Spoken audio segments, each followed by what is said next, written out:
Hello friend, welcome back to my YouTube channel HSC Study Point YSK।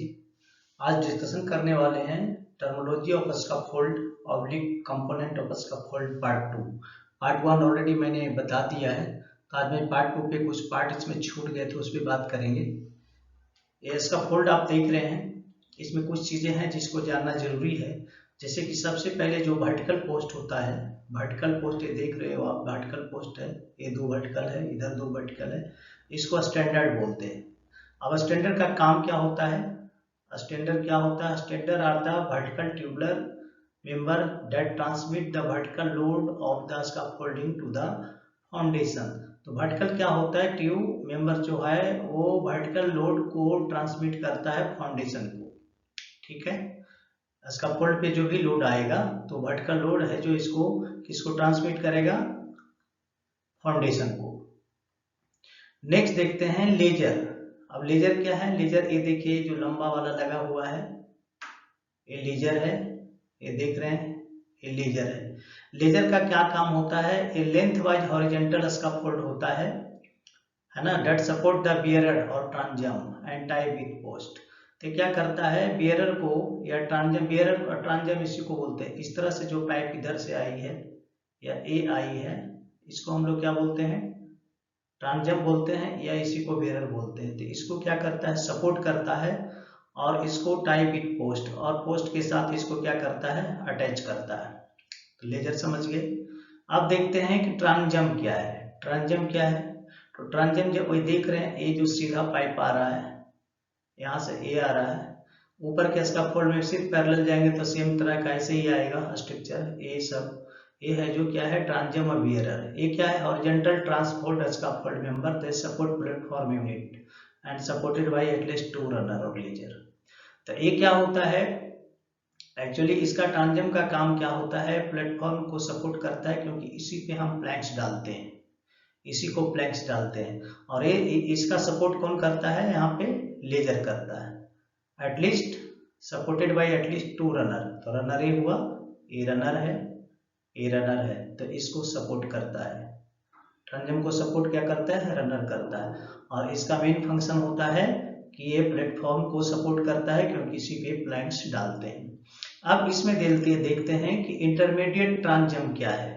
तो intermediate ट्रांजम है, ट्रांजम तो ये है ही, इधर जो लगाए हो यहाँ लगाए हो, लेकिन बीच बीच में हम जो डालते हैं, क्योंकि हमारे प्लैंक्स उतने लेंथ का नहीं होता है, तो लेंथ को मैनेज करने के लिए, ताकि प्लैंक्स उस पर प्रॉपरली आ जाए, तो हम बीच बीच में और इस तरह का जो पाइप लगाते हैं उसको हम लोग इंटरमीडिएट ट्रांजम बोलते हैं, और वो स्कैफोल्ड प्लैंक्स को प्लेस करने में हमें हेल्प करता है।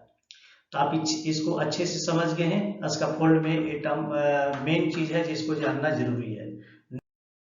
देखते हैं, अभी यहाँ पे देखिए, हम कपलर की बात करें तो इसमें दो तरह के कपलर होते हैं। एक होता है फोर्ज कपलर और दूसरा होता है प्रेस कपलर। प्रेस कपलर देख रहे हैं यहाँ पे फोटो में आपको दिख रहा होगा, यह है जो कि प्रेस कपलर है, जिसको प्रेस करके बनाया जाता है। यह है जो फोर्ज कपलर है, और एक कपलर को है जो क्या किया जाता है? कास्ट करके बनाया जाता है। ठीक है, अब दोनों में डिफरेंस क्या है वो देखते हैं। पोस्ट कपलर जो होता है वो सीट मेटल से बनता है और इसको प्रेस करके बनाया जाता है। तो प्रेस कैसे करता है? डाई के थ्रू। तो ये हो जाए, इसके कारण एक सीट मेटल से बना है, इसलिए इस पर लोड जब आया तो इजिली बेंट हो जाता है। जबकि ये इजिली बेंट नहीं होता है, क्योंकि ये कास्टिंग मेथड से बना होता है, इजिली बेंट नहीं होता है, मतलब मुड़ता नहीं है। Tightening bolt screw life is short. इसकी टाइटनिंग की जो बोल्ट होती है, इसकी स्क्रू लाइफ बहुत जल्दी खराब हो जाती है, जबकि इसकी लंबी लाइफ होती है। ठीक है, दोनों में डिफरेंस बता रहा हूँ, फोर्ज कपलर और प्रेस कपलर में क्या है। ये रेडली अवेलेबल लोकल मार्केट है, लोकल मार्केट में मिल जाएगा, जबकि ये लोकल मार्केट में नहीं मिलेगा, इसको मैन्युफैक्चर से बाई करना पड़ेगा। ठीक है, fragile and weaken strength, fragile type का होता है, स्ट्रेंथ भी बहुत इसकी खराब होती है, जबकि ये रिजिड होता है और इसकी स्ट्रेंथ काफी अच्छी होती है। इसमें देखेंगे load bearing capacity is load, इसको लोड लेने की कैपेसिटी बहुत लो होती है, जबकि इसकी लोड लेने की कैपेसिटी काफी हाई होती है। Cheapest material and cheap cost, ये चीपेस्ट मटेरियल से बनाया जाता है, जिसके कारण इसका कॉस्ट भी चीप होता है। ये कॉस्टली मटेरियल से बनाया जाता है, इसका प्रोसेस कॉस्टली है, इसलिए काफी कॉस्टली होता है। तो आई थिंक अच्छे से समझ गए कि प्रेस कपलर और फोर्स कपलर में क्या अंतर है। अगर आपके यहाँ ये प्रेस कपलर का इस्तेमाल हो रहा है तो उसको प्लीज़ बंद करें, कभी भी फेल करता है, जबकि ये फेल बहुत कम करता है। ठीक है, नेक्स्ट देखते हैं। आप देखेंगे कि शिफ्ट वर्किंग लोड पर कपलर्स एज पर BS 1139 ये स्टैंडर्ड है इसका फोल्डिंग का।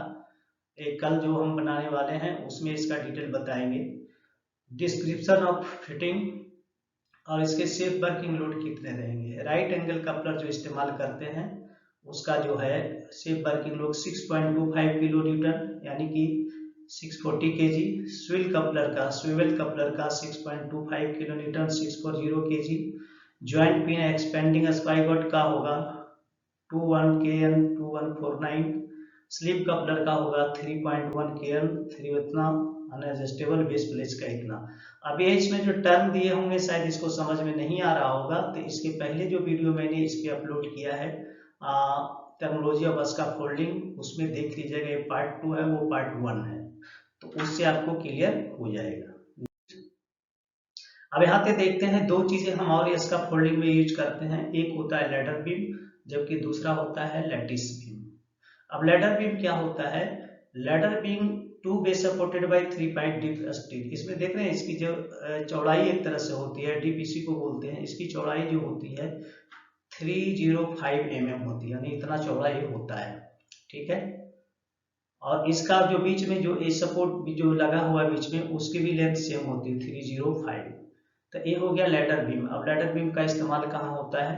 जहाँ पे कि ये देखिए यहाँ पे लैडर बीम लगा हुआ है, जहाँ पे कि सपोज आपको छोटा स्पैन देना है और वर्टिकल नहीं लेना, जैसे वर्टिकल पाइप आगे से इसके थ्रू लेके गया है लैडर बीम के थ्रू, ये नीचे नहीं रखा है क्योंकि यहाँ से क्रॉस करना, आना जाना है, आने का मूवमेंट डिस्टर्ब नहीं होना चाहिए, या गाड़ी क्रॉस करनी है, छोटे मोटे इक्विपमेंट क्रॉस करने, तो वहाँ पे इस तरह के है जो लैडर बीम लगाए जाते हैं, इजिली है जो गाड़ी निकल सकती है, यहाँ पे वर्टिकल को लगाने की जरूरत नहीं है। तो बट ये बहुत कम स्पैन के लिए, 2 स्पैन के लिए काफी, उससे ज्यादा नहीं। अगर उससे ज्यादा चाहिए, 3 या उससे ओवर चाहिए, तो वहाँ पे हम लैटिस बीम का इस्तेमाल करते हैं, मैंने ब्रिज 3 और over 3 base supported by 610 mm deep steel. इसकी जो हाइट एक तरह से बोलेंगे तो कितना होता है 610 mm होता है, और ये काफी हैवी मटेरियल है। ठीक है, तो इसका किलो न्यूटन अगर आप देखेंगे तो इसकी तुलना देखिए जस्ट डबल है, 8.3 किलो न्यूटन इसकी सेफ वर्किंग लोड है लैडर बीम का, जबकि इसकी सेफ वर्किंग लोड है 15.6 किलो न्यूटन। ठीक है, अब ये दोनों में क्या चीज, एक चीज कॉमन है कि ladder beam and lattice beam available in 30 feet से लेकर के 18 फीट के लेंथ में अवेलेबल है, मतलब कि 4 मीटर से 6.4 मीटर के में आपको मिल जाएगा और ये इजिली अवेलेबल है। ठीक है, नेक्स्ट देखते हैं। अब लैडर लगाने की जो प्रक्रिया है स्टेट लैडर में, इसका फोल्डिंग में ये लैडर लगाना एक मेन पार्ट है, क्योंकि इसके बिना तो एक्सेस हो ही नहीं पाएगा। तो इसको लगाने की क्रिया it is used as access, access के रूप में। तो एक्सेस क्या है? असेंडिंग और डिसेंडिंग, चढ़ने के लिए भी उतरने के पर्पज से हम इसको लगाते हैं। दूसरा क्या है? It should be fix eight 1:4 ratio. इसको कितने पे फिक्स करना चाहिए? 1:4 रेशियो पे, या और इसको it should be fix eight 75 degree, या तो आप 75 डिग्री पे फिक्स करें। अब प्रॉब्लम हो जाए कंफ्यूजन कि 1:4 रेशियो पे लगाए 75 पे लगाए, दोनों है क्या? तो अगर आप इसको 1:4 रेशियो पे लगाओगे तो लैडर ऑटोमेटिक 75 डिग्री ऑटोमेटिकली हो जाएगा। 1:4 का मतलब क्या है कि सपोज आपको 4 मीटर हाइट पे जाना है, तो इधर से जो इसका वर्टिकल लेंथ जो आता है बेस पे, यहाँ से आपको 1 मीटर इधर लेना है, तो 1:4 हो गया। ठीक है, नेक्स्ट देखेंगे कि ladder height should be 8 mm to 1000 mm from landing platform. Landing platform यहाँ है, ये सीढ़ी यहाँ से जा रहे हैं, ये आपका प्लेटफॉर्म है, तो जब यहाँ से पैर इस पे डाले तो इसी को लैंडिंग प्लेटफॉर्म बोलते हैं। तो लैंडिंग प्लेटफॉर्म से जो सीढ़ी लगी हुई है आपकी, ये सीढ़ी जो ऐसे गई है, तो इसकी हाइट कम से कम 800 से लेकर के 1000 mm तक, मतलब 800 mm से लेकर के 1 मीटर तक होना चाहिए। अब ये क्यों होना चाहिए? क्योंकि इसको पकड़ के जब लैंडिंग कैसे करोगे, अगर यहाँ कोई सपोर्ट नहीं रहेगा, सपोर्ट नहीं रहने से गिरने का डर है, तो ये सपोर्टिंग का काम करता है to get support during landing on platform. Platform पे चढ़ने के लिए इसका इस्तेमाल करते हैं, या उतरने बाद भी जब सीढ़ी पैर पे रखते हैं तो इसको पकड़ के उतरते हैं, अगर नहीं रहेगा तो गिरने का डर बढ़ जाएगा। नेक्स्ट है it should be climbed up 2 point at least for stability. अगर इस तरह की सीढ़ी लगी हुई है तो कम से कम उसको आप 2 जगह पे है जो आप इसको क्या कीजिए, क्लाइंब कीजिए, तभी यह स्टेबल रहेगा। और अगर लंबी सीढ़ी है या एक्सटेंडेबल सीढ़ी है तो उसको 3 जगह पे करना पड़ेगा। If ladder not able to fix on 75 degree, अगर 75 डिग्री पे फिक्स पॉसिबल नहीं है due to a space problem, तो उस केस में क्या करेंगे, it can be place at 90 degree, 90 degree पे प्लेस कर सकते हैं, मतलब सीधा ऐसे लगा सकते हैं वर्टिकल, बट इसके लिए रोप ग्रैब का इस्तेमाल करना पड़ेगा for the safety point of view. ठीक है, देखते हैं। अब गिन व्हील है, गिन व्हील का इस्तेमाल आप करते हो क्योंकि मटेरियल को आपको इसका फोल्ड पे उतना दूर ऊपर कैसे लेके जाएंगे, तो यहाँ पे हमको गिन व्हील का इस्तेमाल करना पड़ेगा। अब गिन व्हील क्या है, एक तरह का टूल है जो है मटेरियल को रेज और लोवर करने में हमें क्या करता है, मदद करता है। Load bearing capacity of wheel should be कितना होना, 50 केजी इसकी कैपेसिटी है, 50 केजी से ज्यादा इस पे नहीं करना चाहिए। ठीक है, ये 50 केजी के वेट तक को उठा सकता है, उससे ज्यादा उठाएंगे रिस्क फैक्टर बढ़ जाएगा।